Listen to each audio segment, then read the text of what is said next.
دل کے مریض شخص کا زبان کے نیچے گولی رکھنے کا کیا حکم ہے؟ کیا اس صورت میں اس شخص کا روزہ باقی رہے گا؟ شرعی حکم کیا ہے اس سلسلے میں؟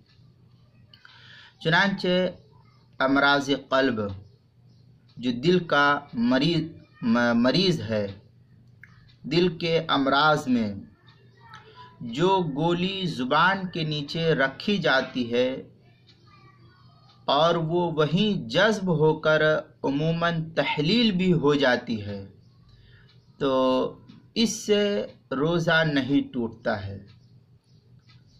لیکن اگر دوا کے اجزاء تھوک لعاب کے ساتھ مل کر حلق کے راستے سے حلق کے نیچے اندر چلے جائیں تب اس صورت میں روزہ ٹوٹ جائے گا۔ فقہا کی عبارت سے یہی مسئلہ ثابت ہوتا ہے۔